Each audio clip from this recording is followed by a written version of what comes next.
Welcome back to Good Morning Vail. Dan Smith of Vail Mountain Rescue has stopped by the studio to talk with us. And Dan, I'm guessing with all of this crazy weather, you guys have probably been busy. I don't even know if you guys ever have a light week. We had a light week. We had one mission the last week, which was light, but we tend to fill them up. We had 3 trainings, and this next week we're going to be flying in the Blackhawks for 4 days with basically 8 of ours and 16 of 3 other teams.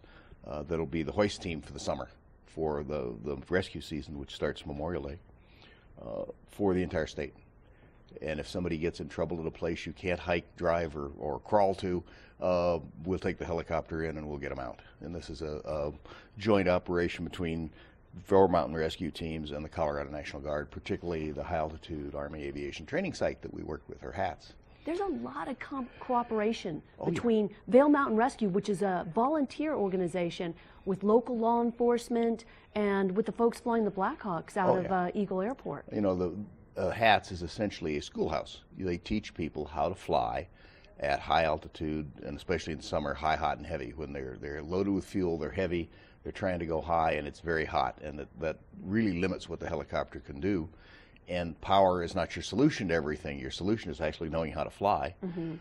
But their secondary job, since they're a National Guard outfit, is to fly search and rescue. They don't have a ground component. They have people that are in the helicopter, but not people that are used to working on 70-degree slopes in ugly terrain and almost at night. We do. So this is an interesting combination that started actually in North Carolina with a Guard unit and a rescue team there, and is spreading because volunteers bring something to the party. My guys are out climbing every weekend, mostly, and or doing something like that. And guardsmen aren't. They're home with their families because they put in an 8-hour day, and it works real well. It's a good situation for us and for them. It also seems like there's quite a bit of continuity within Vail Mountain Rescue. Do you guys tend to keep people for years and years? Well, I was 17 years, and that's not the record. I think there are 2 folks on the team that have over 25 in. But we also now have about 81 people on the roster when I last looked at it. About probably 35 of those are less than 3 years. Okay. So it's all over the board. Sure.